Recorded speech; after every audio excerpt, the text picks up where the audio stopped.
Bonjour à vous. Aujourd'hui, nous allons parler de drapeau. À quoi sert un drapeau? Eh bien, c'est principalement un symbole derrière lequel un groupe de personnes peut se réunir. Un symbole qui rend le dit groupe immédiatement identifiable. Par exemple, si je vous dis bleu, blanc, rouge et Jolly Roger, normalement vous pensez immédiatement à la France et aux pirates. Parce que ces drapeaux servent presque de signature, de marque déposée pour ces groupes de personnes. Eh bien, il en va de même pour les différents groupes de la communauté LGBT+, et c'est ce que nous allons voir ensemble en faisant un petit historique des différents drapeaux existants. Le plus connu est évidemment le drapeau arc-en-ciel. Celui-là, vous l'avez vu à toutes les marches de fierté du monde. Il est utilisé dans tous les symboles ou logos d'associations qui soutiennent la cause LGBT, à tel point qu'il est maintenant le drapeau des LGBT, alors qu'à l'origine c'est surtout le drapeau de la fierté gay. Cela dit, cette dérive a du sens, puisqu'à l'époque où le drapeau a été inventé, on ne faisait pas de distinction entre les bi, les trans, les outres et les gays. Tous devaient se serrer les coudes et se sont donc rassemblés sous le drapeau gay. Il fut créé par Gilbert Baker en 1978, qui s'est inspiré du drapeau de la paix ainsi que du drapeau de la race humaine, assez en vogue au milieu des mouvements hippies de l'époque. Évidemment, chaque couleur a sa signification. Le rose pour le sexe, le rouge pour la vie, l'orange la guérison, le jaune la lumière du soleil, le vert la nature, la turquoise la magie et l'art, l'indigo la sérénité et le violet l'esprit. Et oui, à l'origine il y avait bien 8 bandes. Le rose a d'abord disparu parce que le tissu n'était plus disponible, puis ensuite les deux bleus, turquoise et indigo, ont été fusionnés en un seul bleu roi. Ultérieurement, de nombreuses variations sont apparues. Certaines sont des mélanges à des drapeaux de pays, comme celui de l'Afrique du Sud ou des États-Unis. D'autres consistent à apposer un symbole religieux sur le drapeau gay, comme l'étoile de David pour les juifs ou l'étoile et le croissant de lune des musulmans. Certains ont préféré ne pas en parler, mais pourtant ils ont l'air d'exister car pourquoi on ne ferait pas d'une pierre deux coups et on prendrait sa fierté gay et en même temps que sa fierté blanche? Yay! Et à l'extrême opposé, on a vu en 2017 à Philadelphie l'apparition de ce drapeau avec deux bandes supplémentaires brunes et noires en soutien aux personnes racisées trop souvent dénigrées voire insultées dans la communauté. C'est d'ailleurs pour cette version que nous avons opté dans le logo de la chaîne. Ah oui, vous l'ignorez probablement, mais le drapeau arc-en-ciel est également le drapeau d'un pays. Parfaitement. Le royaume gay et lesbien des îles de la mer de Corail. C'est une micronation créée le 14 juin 2004 par des Australiens en colère en réponse au gouvernement australien qui refusait d'autoriser le mariage pour tous. Un groupe d'Australiens prit alors la mer et revendiqua tous les îlots, atolls et cailles qui composent les îles de la mer de Corail.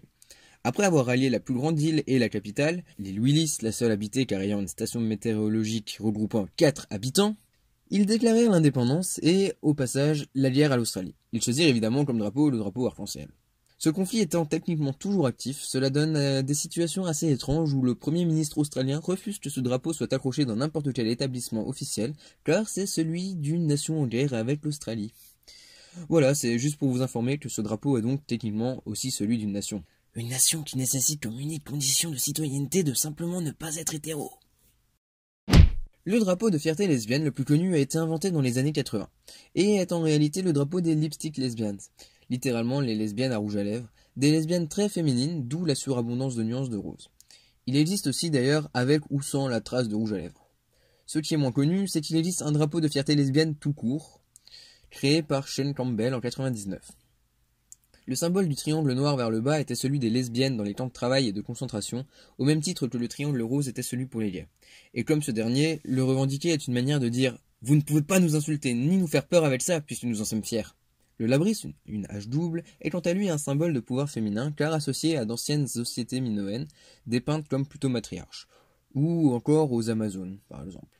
Le rose est encore une fois ici pour représenter la féminité. Le drapeau bi est également là de plus en plus souvent en marge de fierté, même si, hélas, encore beaucoup ignorent sa signification. Le drapeau a été inventé en 1998 par Michael Page. Le design vient lui-même du biangle, savant jeu de mots entre bi et triangle, composé de deux triangles, un rose et un bleu, se chevauchant pour en faire un violet.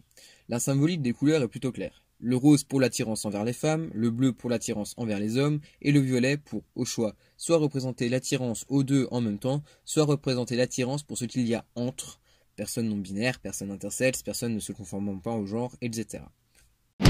Le drapeau trans apparaît de plus en plus lui aussi, ce qui est tant mieux, car il a été ignoré voire renié par de nombreuses personnes LGBT. Pourtant, il est assez joli et relativement récent, puisqu'il a été inventé en 99 lui aussi, par Monica Helms, une femme trans. Voici la manière dont elle explique la signification des couleurs.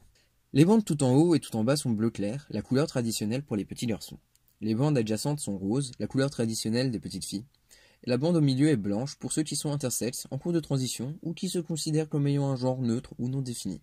Elle ajoute ensuite à propos de la disposition des couleurs que peu importe la manière dont on le brandit, le sens du drapeau est toujours correct, ce qui symbolise le fait de trouver la justesse dans notre vie. On continue de se rapprocher un peu de notre époque avec la création en 2010 du drapeau asexuel. Il nous vient de Stand Up, un utilisateur d'Aven, un site web dédié à la visibilité et l'éducation de la sexualité. Les couleurs ont encore une fois une signification particulière. Le noir pour la sexualité, le gris pour la demi-graisse sexualité, le blanc pour les partenaires et alliés non asexuels, et le violet pour l'idée de communauté, puisqu'il s'agit de la couleur principale du site Aven. La communauté asexuelle avait en effet besoin d'un symbole bien à eux. Le symbole de l'Aven, un triangle gris-blanc, avait été utilisé, mais ce n'était qu'un seul site de ressources sur le sujet, et il ne pouvait donc pas représenter toute une communauté. Un cœur à moitié rempli avait aussi été utilisé, mais fut abandonné car cela n'était pas correct envers la communauté aromantique. Le drapeau fut donc choisi et il fait lui aussi son apparition sur les marches des fiertés. Tout comme le drapeau des Aces, le drapeau de fierté Pan a vu le jour sur internet, et en 2010, et cette fois-ci à Just Jasper de Tumblr qu'on le doit. Les couleurs furent assez simples à choisir. Le rose, l'attraction pour les femmes, le jaune, l'attraction pour les non-binaires, genre neutre, etc. Et le bleu pour l'attraction pour les hommes. Le désir d'avoir un drapeau a été éveillé par le désir d'avoir un symbole qui puisse augmenter leur visibilité. C'est chose faite, bien que pas terminée, car lui aussi fait de plus en plus d'apparitions en marche.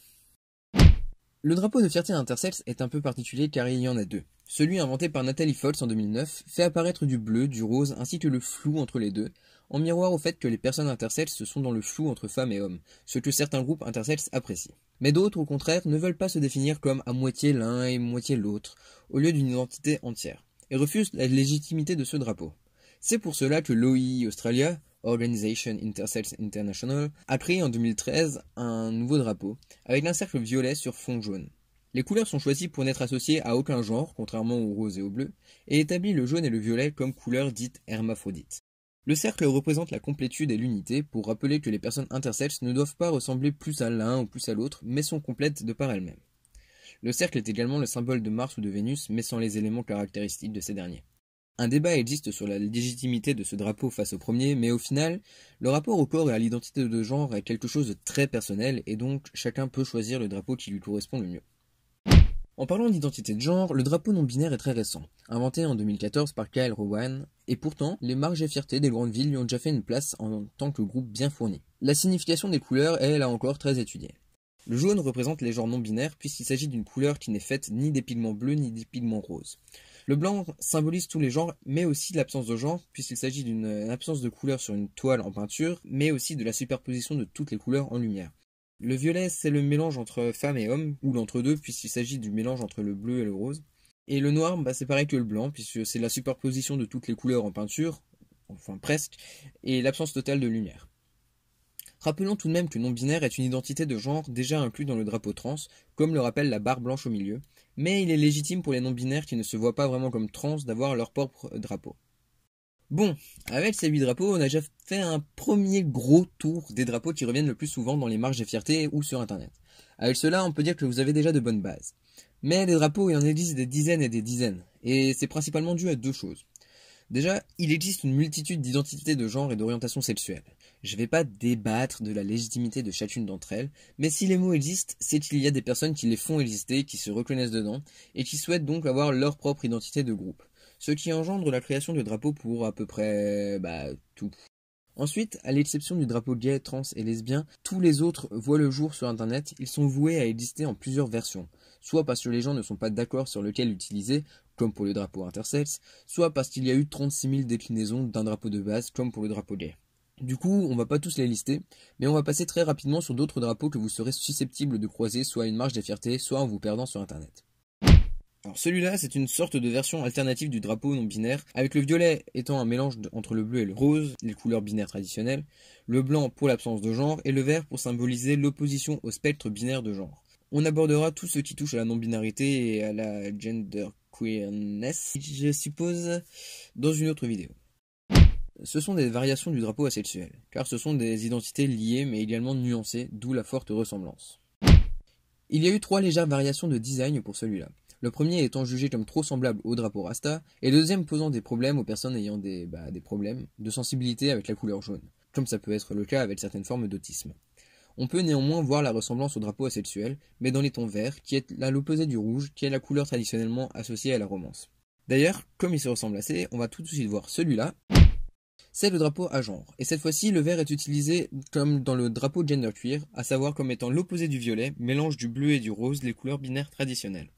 Bon, on a encore les drapeaux gender-fluides ou androgynes, polyamoureux, polysexuels ou encore litromantiques. La plupart des drapeaux ayant rapport à l'attirance sexuelle existent aussi pour l'attirance romantique. Mais il existe également des drapeaux concernant des communautés vraiment précises au sein d'un gros groupe, surtout la communauté gay, comme le drapeau de Twink ou celui des ours, etc., etc. Bref, vous l'avez compris, des drapeaux, il y en existe beaucoup. De là à dire s'il y en a trop, je sais pas. Enfin, quoique, si, il y a bien un drapeau de trop. Non, c'est pas le drapeau breton. Et oui, il existe. Bon, moi je vous laisse, j'ai un avion à prendre pour le large de l'Australie. Salut!